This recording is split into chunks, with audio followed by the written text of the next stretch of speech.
好，泰坦号最后是悲剧收场哦，因为据传他们这个最后找到他们是在铁达尼号沉船，大概距离488公尺。那据传他们已经是这个内部已经内爆解体，甚至很有可能在第一时间就失联的时候，可能就已经发生了这个内爆事件了，所以才后来没有办法跟他们取得联系。那现在美国的海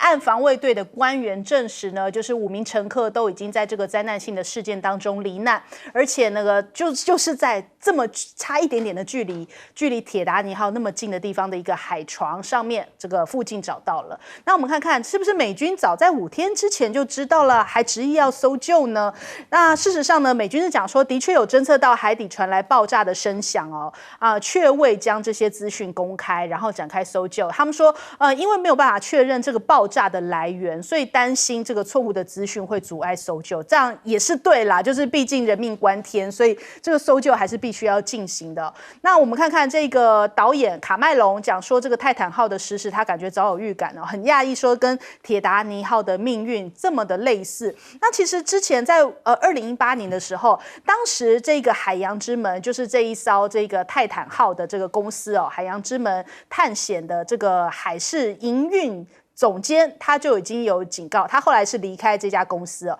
但是呢，他说这个东西有偷工减料啊，而且玻璃只能承受这个就是1300M 的压力哦，操纵性还像 PS 的游戏机，他觉得这是很危险的，跟老板开会，但是最后被解雇了。而老板呢，就是这一次5名在这一艘舰上面的其中的乘客之一哦，所以老板是不是当时没有听了这样的一个建议，最后自己也害自己的生命被牺牲了呢？那所以我们看看这个泰坦号啊，它前部的翅窗所使用的这个玻璃哦，通常都是用在大概1300公尺的这个深度哦，怎么会到那么深的地方？还是用这样子的玻璃呢？它可能压力是没有办法承受得住这么大、这么深的一个压力哦。那所以我们看 CBS 的记者讲说，泰坦号内部的设施哦，并没有人们想象的复杂。其实你只要用一个 Sony PlayStation 风格的游戏手把就可以控制它，就像这个样子哦。连 CNN 都有相关的报道，所以让大家觉得很讶异啊，这么应该是很精密设备的东西，怎么会使用一个游戏摇杆呢？那再来我们看看这件事情哦。那当然，白宫原本讲说要持续关注当中，可是后续好像白宫也没有相关的任何的发言哦。人家讲说，可能拜登现在心思哦也不在这边啦，他的心思都在选举跟抗中上面哦。而《华尔街日报》最新的一个报道是讲说，在中国对于拜登这个独裁者言论提出谴责之后，现在拜登好像试图要来淡化。那6月20号的时候，他这么称，他说：“这类说法，其实呢，现在看起来他要和缓一下，就说，应该不会影响到接下来这个中美之间的交流吧。”我们来听听看他怎么讲。But Secretary Blinken had a great trip to China. I expect to be meeting with President Xi sometime in the future, in the near term, and I don't think it's had any real consequence. 好，所以科比也讲说啊，他说，总统在谈论关切的时候是坦率而直接的哦，所以不论是关于人权还是世界的领导地位，他都会继续这么的做。叶伦也是帮忙讲话，讲说，现在其实中美维系关系啊至关重要啊，大局为重啊，不要因为这个他讲一句什么独裁者啊，就影响接下来的交流啊，大概是这样的一个意思哦。所以他就讲说，不论是这样子，接下来怎么样，他们觉得这个交流都应该还要继续持续下去。那另外我们看有一些分析哦，就讲说，其实拜登讲这一番话不是失言哦，而是选举语言呐。那你看看对比莫迪去到了美国跟这个拜登同台的时候，就有记者问到说这个印度人权的问题，结果拜登的回答竟然又扯到中国大陆去了。他说，我认为啊，中美的关系哦，没有处于美印关系同样的空间，基本的原因就是因为呢，美印有一种压倒性的尊重，因为我们都有这个民主政权，人家就觉得真是奇妙了。明明这个同样，你们以前也指控过这个印度的人权问题，现在统统都不成问题啦。那再来，这个对于美国现在不断的抗中的这件事情哦，纽西兰的总理讲说，他不认同习近平你讲说，这个拜登你讲习近平是独裁者，他说中国大陆啊，他们的政府体制就是中国人的事情啊，也轮不到你来讲嘛。所以他讲接下来他要率团来访问中国大陆，也在官方发言，就说这次的中国之行应该受益匪浅哦。在他们的贸易发展局的官网哦，也以这样的标题：出口领域将从总理的中国之行中受益哦。所以他们其实期待度非常的高哦。与总理一起访华的还有29位的商业参访团的代表，那他们也是说希望这个为纽西兰在中国的形象提供助力啊，然后让双方的关系更加的和缓。那不只是纽西兰不跟这个美国一起唱和哦，就连瑞典同样也是哦，因为现在瑞典发现到，美国有2架轰炸机哦，要与瑞典的军方一起参加训练，结果瑞典这边引发了非常大的反弹呐，就说，这是世界上最大的恶霸好战国家，为什么来这边炫耀这个轰炸机啊？到底有什么值得庆祝的？甚至还有一些民众讲说，你回家去哦，还北约，因为在 Twitter 上面就他，就说你在给战争火上加油，所以看起来也引发瑞典的不满。那我们来问一下亮哥，这个如果按照拜登的逻辑啊，那就是说政体的设计，那印度就是民主国家嘛，那同一个逻辑，那俄罗斯也是民主国家啊，普丁也是选上的啊，对啊，他76%当选的啊，叙利亚也是选上的啊，叙利亚那个阿塞德拿到95%的选票啊，3个政党在选啊，所以他这是什么鬼逻辑吧？鬼逻辑，这个就是印度的民主在倒退中嘛，这个是举世公认的，举世公认，连美国的宗教报告，事实上美国最近刚公布一个2022的全球各地的宗教报告，那印度就是压迫宗教最严重的国家之一啊，所以这种双标到这么明显，那实在是不知道怎么去说它了啊，就是说你连民主国家你都用双标嘛，那你怎么没有你如果把习近平叫成独裁者，那请问那个沙特阿拉伯那个 MBS 是不是独裁者？你为什么不用同一个标准呢？所以我坦白讲，我只要听到美国人在讲自由民主，我都不听了，因为毫无意义了，基本上毫无意义了啊！这在国际政治上是没有意义的。应该要谈的是美国跟印度他们要合作了，那未来到底科技合作、军工合作会走到哪里了啊？不过这以后再谈了啊，以后再谈了啊。这个坦白讲，那个潜艇爆炸我是非常意外，那不叫潜艇啊，那叫潜水器。这些人怎么会勇敢到这个程度啊？来理解，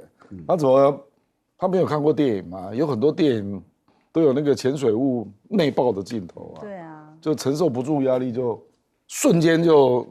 整个不一定会爆炸啦，可是它这个可能是真的爆炸，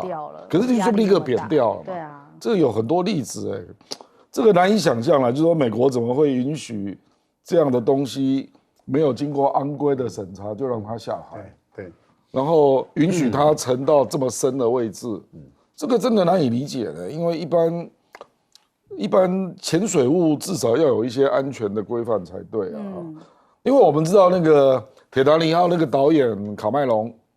他就自己特别做了一个潜水器嘛，对，圆形，那里面只能够有一个人嘛，对不对？他潜到了马里亚纳海沟啊，1万多公尺，人家也没事啊。所以这个就是技术上是可以克服的，只要是你事先的安规比较谨慎的去做，应该怎么会爆发这种问题？而且这5个人里面还有2个人是这个富豪啊，富豪对自己的安全竟然如此草率，富豪还带着他儿子一起，我真的感到难以置信啊。好，来问一下舰长怎么看这个潜水器这个事情？我们大家对于水下其实是很不了解的。为什么我这么说呢？因为其实，例如说，我们大家说到说，美国军方他早就已经听到那个爆炸的声响了。那为什么美国军方没有做出结论，然后就停止搜救呢？因为其实声呐它就是一个音源，它就是一个方位而已。那它这一个方位，而且不确定水下到底是什么状况。那不确定什么状况的话，那就要搜寻。那在这么深的水深要进行搜寻其实非常的困难。跟刚刚郑亮老师讲的一样其实非常多的潜水器它并没有对外的那个可以观测的玻璃，它其实是用所谓的那个摄影机拍摄啊，所以它没有这种玻璃结构的问题。那就好像我们看到的一般的潜舰一样，潜舰就没有这个问题啊。而且它这一种，我们看它的外表啊，是非常的紧实，看起来是非常的那个，应该是很可靠的。而且啊，为什么这些富豪觉得这么有把握啊？因为他一个人要花25万美金啊，他们觉得花大钱应该就是安全的保证，但是没想到事实不是如此啊。那我们这样讲啊，其实之前的阿根廷的潜舰圣胡安号也发生过类似的事情。其实国际上有一个水下监听阵列的组织，那个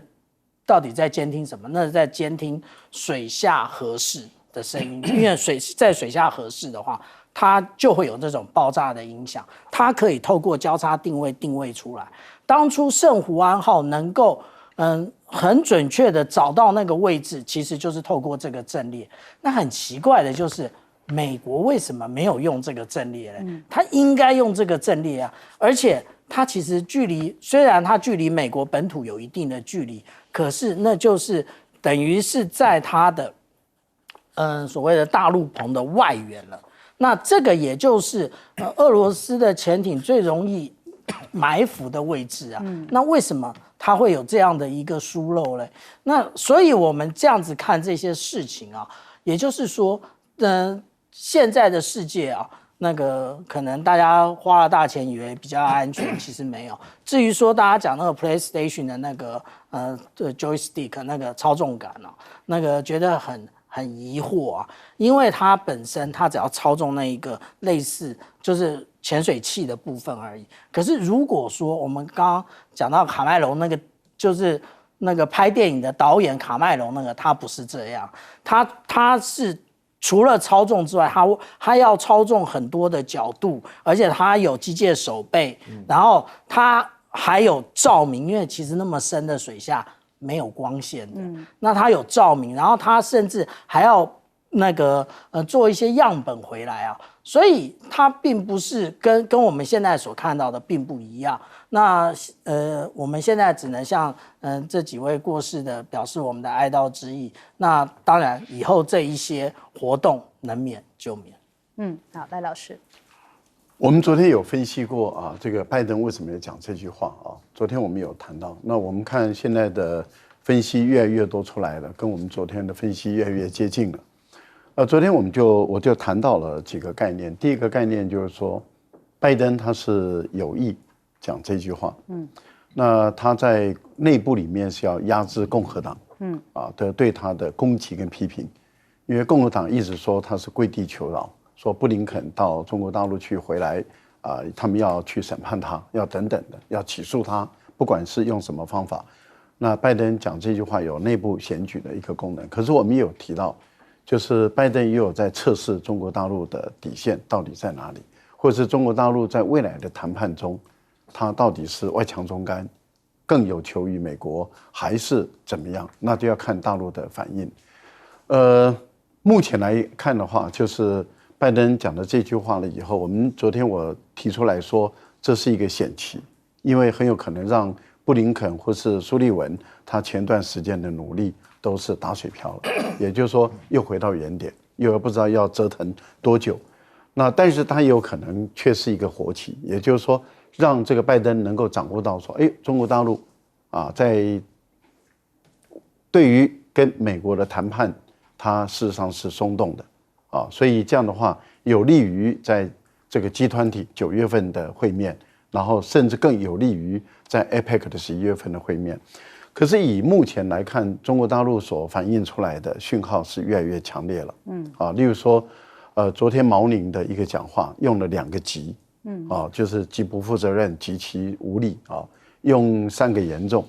甚至那从这样的一个方向来看，现在谢峰在美国也已经谈到说，这个事情你要做修补你要做修补。那如果你美国没有做修补，也就是说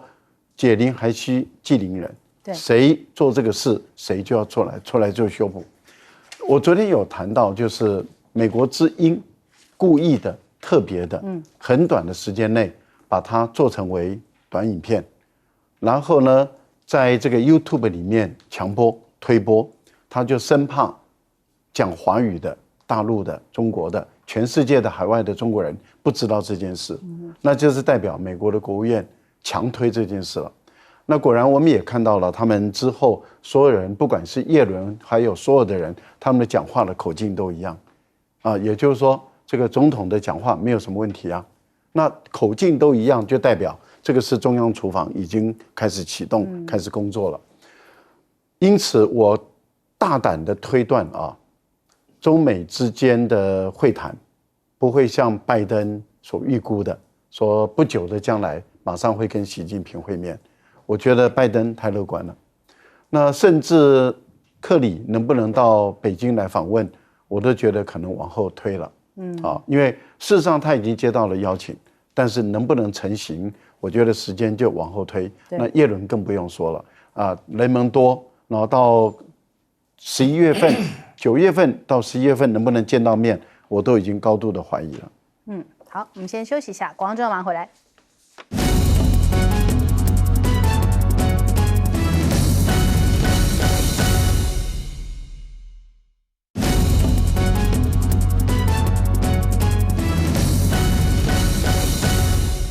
感觉起来，这个马克宏真的很想要去金砖峰会哦，所以透过了外长来讲讲说马克宏希望参加南非金砖国家的领导人会晤这是法国的外长科隆纳所提到的。他说希望在这个8月份南非举行的金砖峰会马克宏能否这个与会，这个不由法国决定，但是是由这个金砖国家，特别是轮值主席国南非来决定那可是俄罗斯好像不太愿意他来就讲说这是一个不适当的客人。这是俄罗斯的副外长提到，他说如果马克宏出现的话，那不好意思这算不速之客没有邀请你你自己一直想来那到底什么时候要举行呢？是8月份的时候举行，可是南非的总统这回有去到了巴黎所以马克宏就准备要逮着这个机会，这个巴黎新全球融资契约峰会有媒体又认为说马克宏可能会趁着这个机会来跟这个南非的总统讨论一下法国到底有没有去参加的可能性。那现在已经有越来越多国家申请加入金砖合作这个机制到底好在哪里呢？看到外媒的解读讲说有与会的多国外长跟代表表示，这个金砖国家是发展中国家权益的捍卫者，他们期待这个金砖国家带来变革，并且认为这些金砖国家是可以建立多极世界秩序不可或缺的机制那我们看这个萨克斯讲了，他说我们已经步入了一个多极化世界的时代，美国已经不再推动世界经济发展的主导者了现在这个 G7 国家的经济量体上面已经比不上金砖国家了。那再来看到这个李强跟马克宏的见面那马克宏这个李强有提到，他就说不久前你成功访华，习近平主席跟你深入交流，也达成了一些系列的战略共识，为中法关系发展擘画了蓝图。那这次他访法也只在落实说这个两国元首的一些共识那法国也提到了，讲说高度重视这个法中关系，坚持一个中国政策，也愿同中方来通过这个法中的战略对话，还有高级别经济财经的对话，高级别人文交流的机制来加强协调还包含了像是这个航空航天还有这个核能，还有农业这个食品方面的一些领域的合作。所以他是回忆起今年4月份的成功访华也请这个李强转达对于习近平的这诚挚的问候以及衷心的感谢。所以看起来现在中法的关系真的是来到了一个新的高度非常的要好。那另外看到这个李强跟这个博尔内这一次的碰面讲到说欧盟现在也希望说合作不受限于第三方嘛，因为他们讲说欧中加强合作是基于各自的利益，战略选择不针对不依附，也不受制于第三方。所以会谈之后两国总理共同见证包含了像航空空间研究、核能这些双边关系的研究。那另外还有马歇尔也见了李强他们讲说是欧盟现在反对新冷战选边站队，他们讲到说这个欧盟无意遏阻中国的发展，反对新冷战。那李强也讲说现在其实中国的发展对于全世界来说都是一个机遇而不是风险给全球产业的供应链带来的是稳定而不是冲击。所以欧洲如果能够正向的看待，理性的来看待的话，这样子其实对于大家来说都可以共创这个双赢那我们首先来请教一下亮哥怎么看？我觉得中国大陆现在，我感觉啊，有在每一个区域啊，那找出一个比较能够积极主动做事情的伙伴啊。那欧洲就是法国啊，那中东就是沙特阿拉伯，那未来亚洲我认为有可能是印尼哦。那南美洲当然就是巴西嘛啊。那这种思维跟美国是一样的，比如说美国在亚洲就是找日本嘛，那欧洲本来找英国嘛，对不对？然后现在又想去这个拉拢印度嘛，大概都有类似的想法啦啊。可是我认为中国大陆现在正在，因为看到法国跟沙特阿拉伯都蛮积极主动的，都在布他们区域内部自己的局啦啊。那我觉得这个跟英国、印度那些不能比啦啊。为什么呢？因为印度不可能跟美国结盟的啦。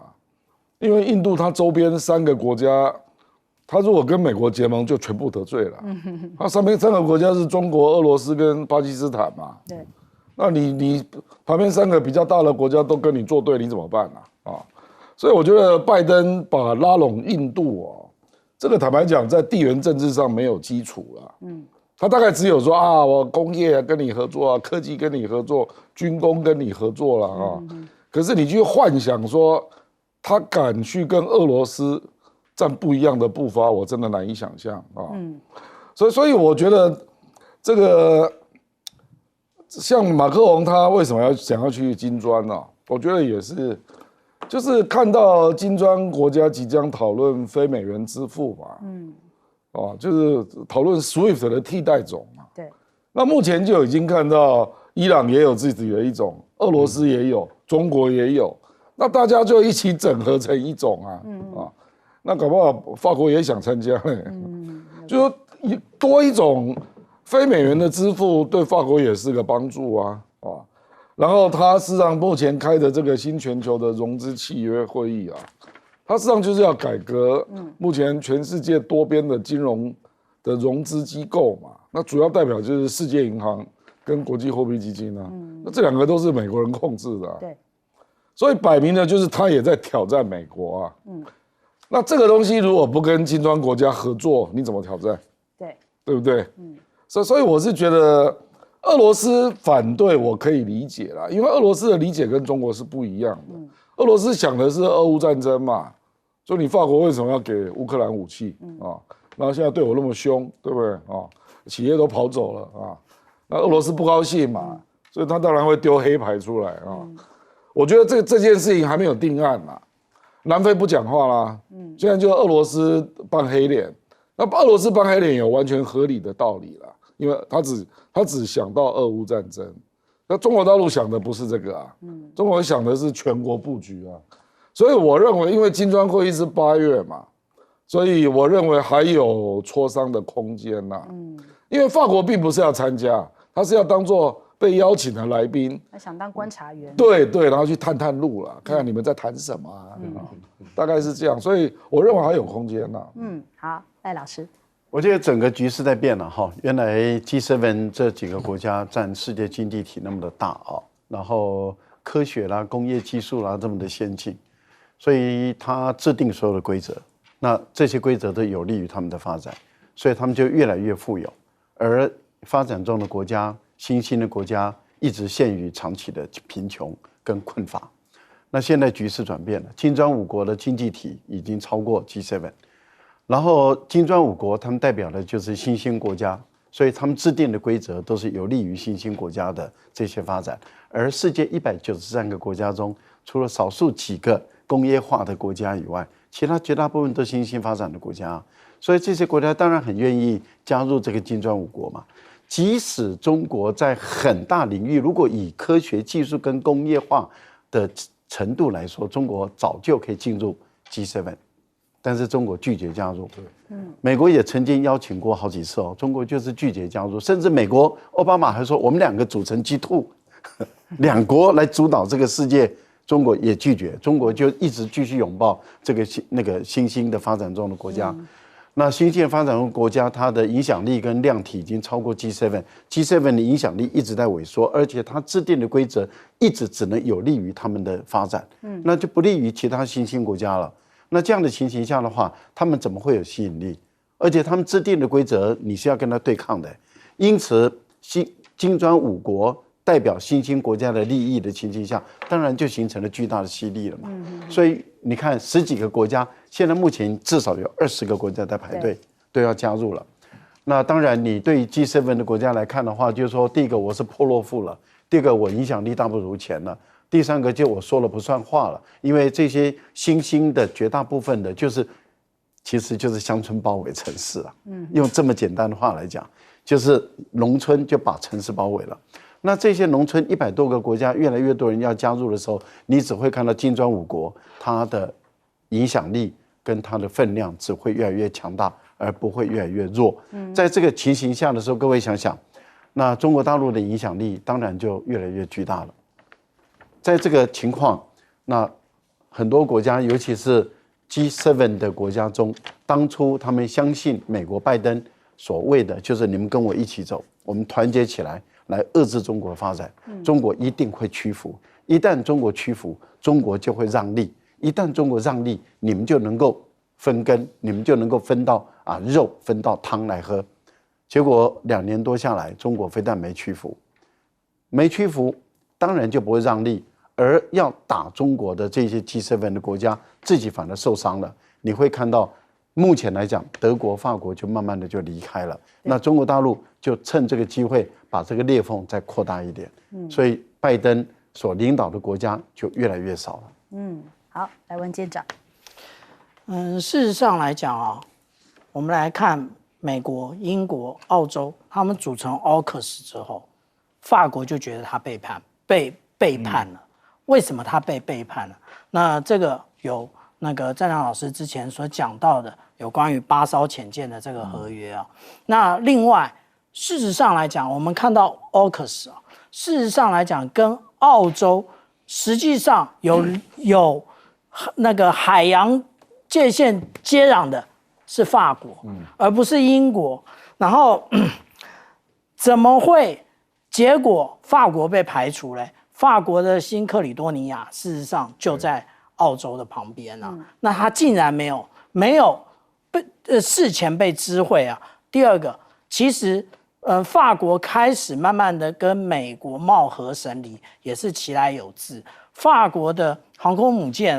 这个戴高乐号，其实今年有来过印太地区，可是它完全没有进入到马六甲海峡，也就根本就没有进入到南海。为什么？因为他不想跟美国站在一起。那更不用讲说4月中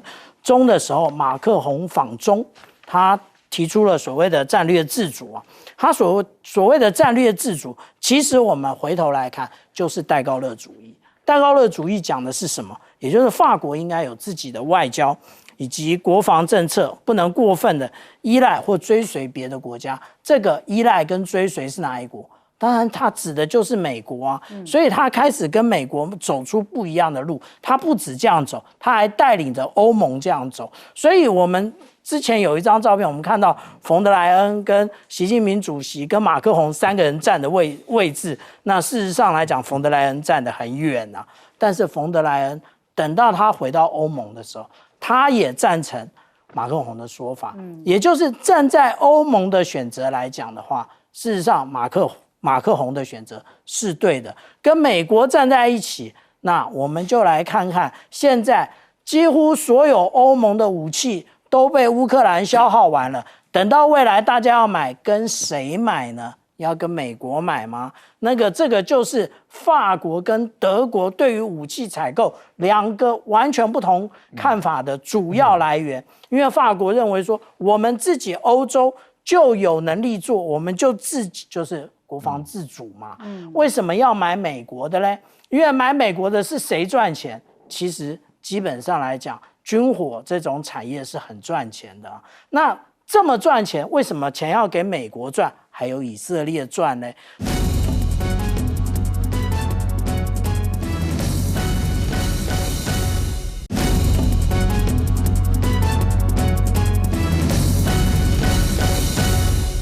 欢迎收看《新闻大白话》，我是主持人翟轩，马上来欢迎一下这个阶段加入我们讨论来宾，耶鲁政治学博士、文化大学副教授郭正亮，大家平安。国际事务专家赖岳谦，主持人好，观众朋友大家好。前海军舰长吕礼师。大家好。好，我们来看看现在两岸的交流啊，这个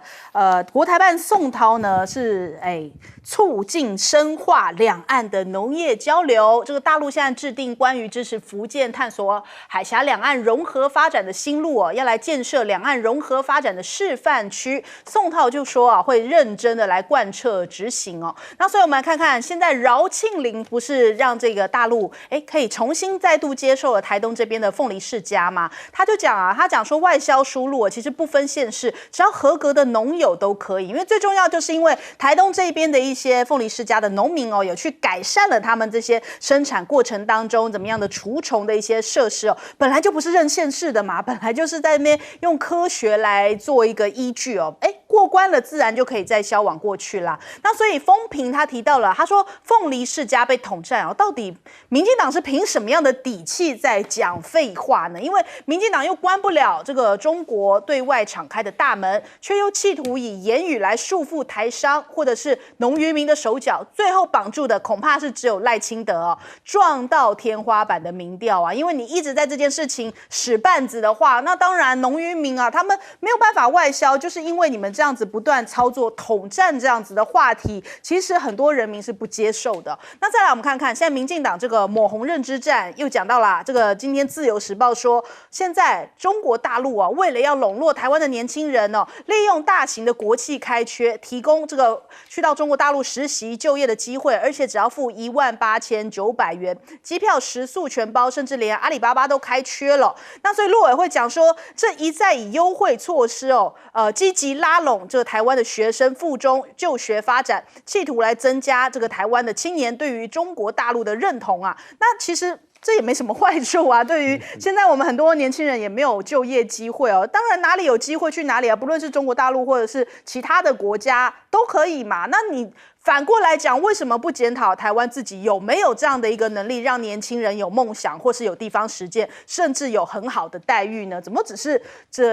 指向别人说，这通通都叫做统战，然后不检讨自己呢？那再来我们看一下哦，现在连国防部啊都去参与这个绿营的一些网络节目啊，讲到说现在解放军的认知作战的手法很精密哦。那4月份的时候军演呢，还冒充我们的官兵散布假消息哦，这是国防部文宣新战处的处长他讲的哦。他说这4月份的军演里面有3天却首度冒充我方的官兵名义来散播。就说国军做的不够的消息哦，经查证事实不符，全都是假消息啊。那连这个王定宇都在讲说，现在宗教的活动现在看起来就是一种统战，因为现在统战已经到了新北三重啊，先嗇宫不是要跟这个甘肃一起来合办相关的这些活动吗？这个庙宇的活动啊，其实人家已经办了5年了，可是王定宇这时候讲什么？他说共产党是无神论者，却利用合办要用宗教来遂行政治的意志啊，统战的意图非常明显，这我们真的听不懂。你自己都讲了答案了，中国大陆既然是无神论者，你怎么觉得他还会用宗教来统战你哦？所以就觉得这就是一个文化的交流，那真的是他们自己本身无神论，有什么好又变成无神论来统战你？就自己矛盾了。那再来我们看看侯友宜能不能帮忙讲句话，因为现在蒋万安将要出席上海的论坛，那侯友宜讲说，这个增加两岸的互信哦，所以看起来是给予两岸降低冲突、彼此互相了解的一个机会，所以值得正面给予肯定哦。不过被问及自己有没有规划到对岸呢，侯友宜讲。吼做代志，这么长一句话，其实就这句话啦。他说强调目前现在工作很多，会全力以赴把现在的事情做好。但是呢，两岸论述现在是侯友宜最大的一个罩门哦。很多的可能蓝营支持者，或者是不想发生战争的一个台湾的选民哦，都觉得说，你是不是赶快把两岸论述讲清楚哦？可是是不是发现这个侯友宜跟这个国民党的智库哦，感觉好像对接不太顺哦？这28项重大政见，双方有不少。这个政策都有意见哦，不同的声音哦，所以看起来在9·2共识都没有办法达成一致。侯友宜在政大跟台大提到的这个只战于境外，看起来这个国民党的智库也毫不知情，显示在国防政策上也没有对接。9·2共识没有对接好，这个国防政策同样也没有。而且呢，现在柯文哲不是讲说这个服贸的事情嘛？两岸经贸照理说是侯友宜的送分题啊，可是侯友宜好像在这边不答题啊，不作答，人家想得很着急啊，就说侯友宜你应该要进一步追击啊，不能这种送分题都让柯文哲捷足先登了，这应该要抢答的，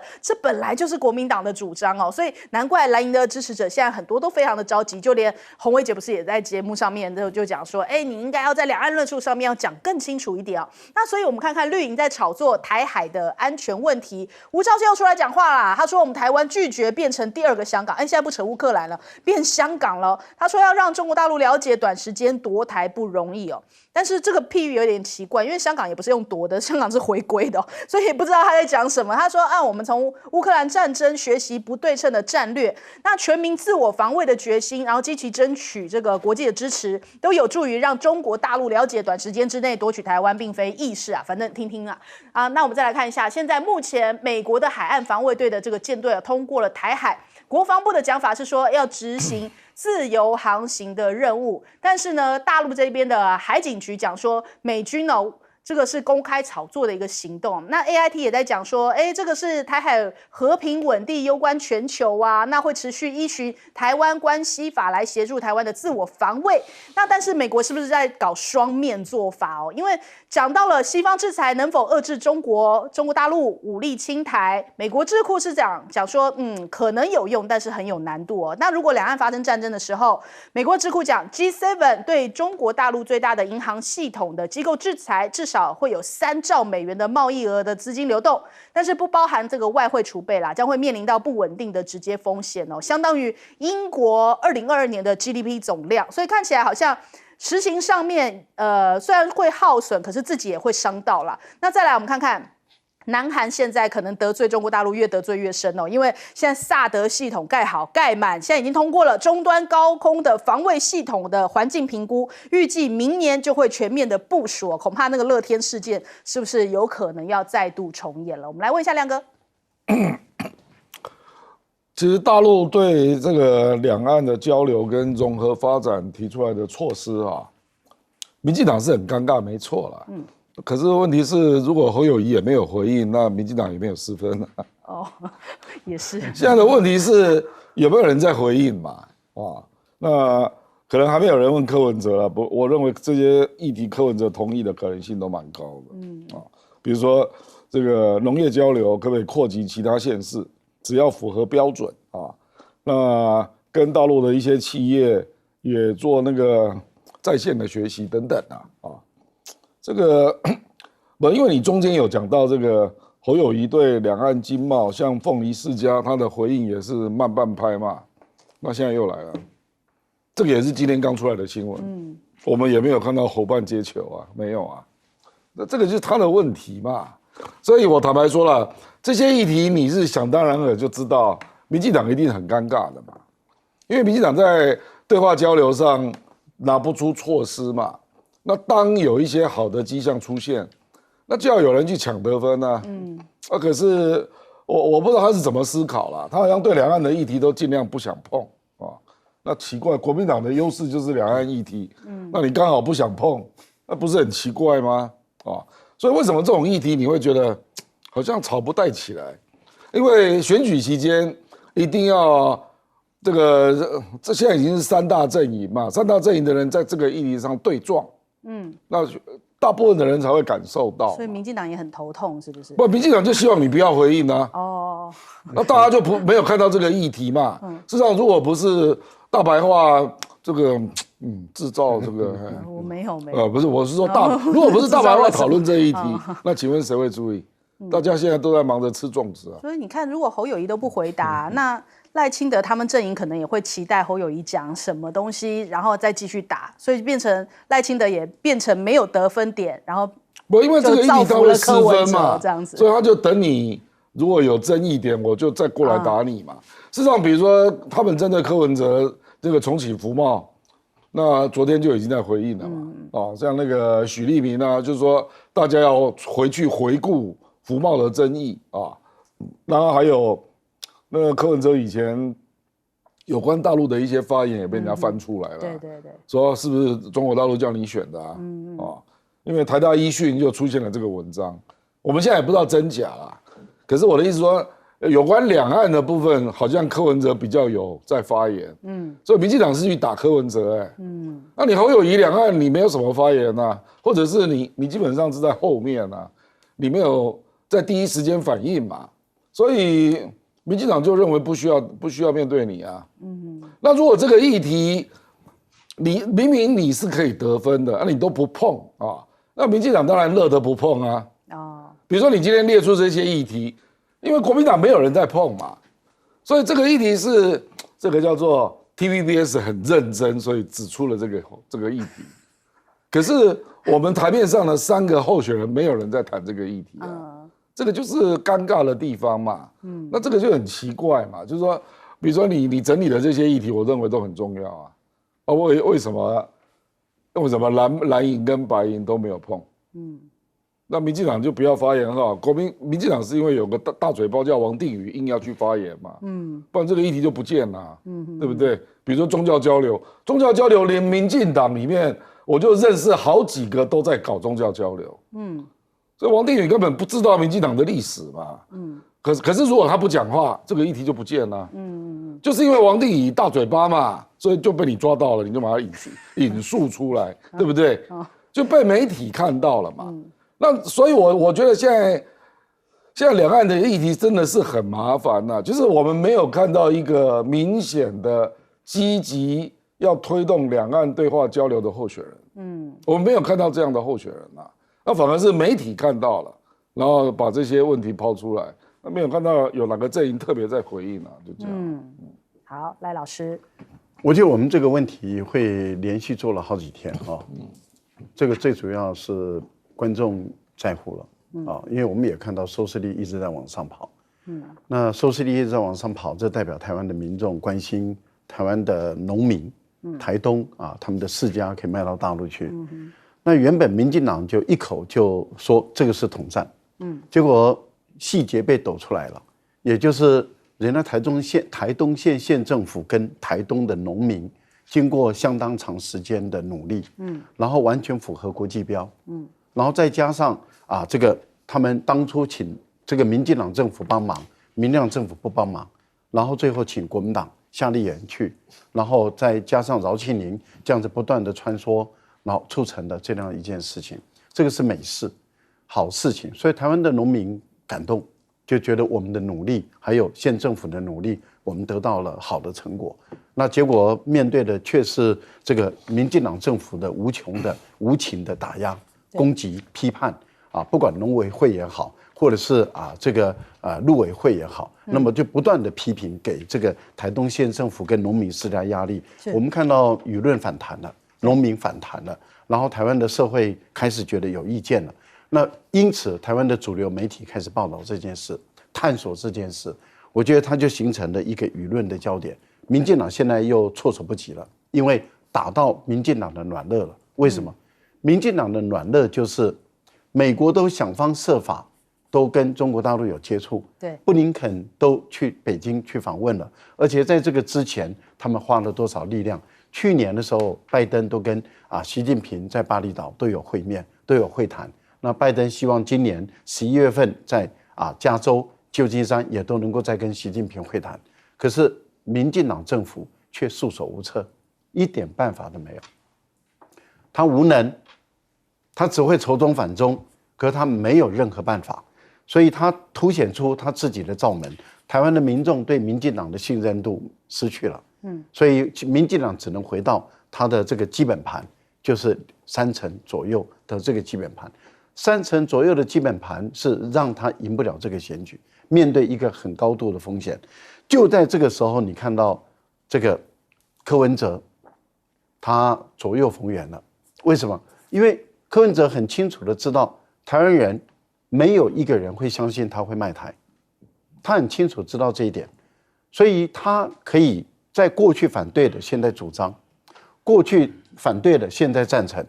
这样的一个操作的一个手法。我们看到他在当台北市市长的时候，就主张双城论坛继续要办。当时我参与里面的一个会议，当时民进党的这些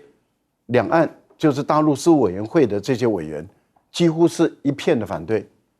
结果我看支持的就是主张要继续走两岸交流，就2个人。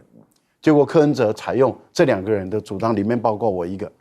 那结果柯文哲站住脚了。那现在的情况就是你看他以前反服贸，现在要服贸，有了服贸以后有货贸。那这个台湾的民众、台湾的厂商当然赞成嘛。可是你这个球，你侯友宜竟然不接，那侯友宜也没有人会怀疑他会出卖台湾啊。那没有人怀疑他竟然不接，这代表什么？侯友宜在两岸外交、国防、安全、经济政策、能源政策没有准备好，没有准备好，这个对侯友宜有伤哦。我觉得侯友宜的团队跟侯友宜本人，他必须要在这一些是属于总统级选举的这些议题中，他完全不能回避，他要直接面对。如果他回避的话，对于侯友宜的选举绝对会不理想。好，来请教舰长。我们在看韩国是不是要那个另外的部署萨德啊？其实我们应该要回头看6月7号韩国所公布的最新的国家安全战略，它里面是这么说的。那萨德只是其中一环，为什么韩国需要萨德呢？我们必须要来看这个图啊。那这个萨德的部分呢，其实我们看到这个最远那个有一说是2000公里。那如果是 CSIS 这个美国智库呢，他讲这个萨德之眼，也就是萨德的这个雷达，它最远可以看到3000公里。它如果可以看到3000公里，它不是只看北韩啊，它也把那个东北的那个各个的火箭军的基地啊，它也顺便一起看。这个当然，这个部署不是韩国人使用哦，是美国人使用，所以当然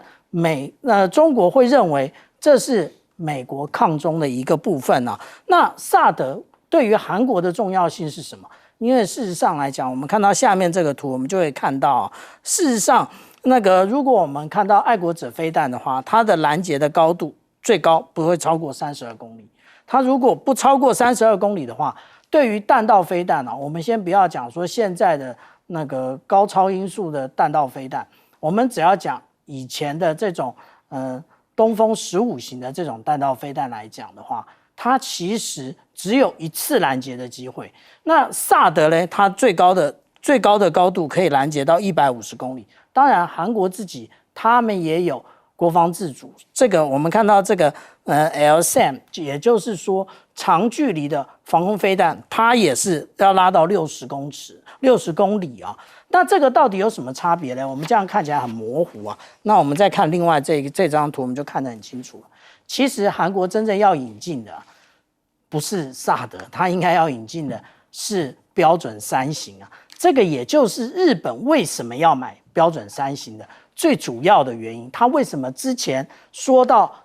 它要部署陆基的神盾？就是这个原因。为什么？因为它的距离更高啊，它的距离可以高到500公里的高度。为什么越高越好？因为它可以接很多次啊，500公里没接到了，萨德150公里再接，然后爱国者再接，可以接多次多层的防空系统才是最稳当的。好，我们先休息一下，广州马上回来。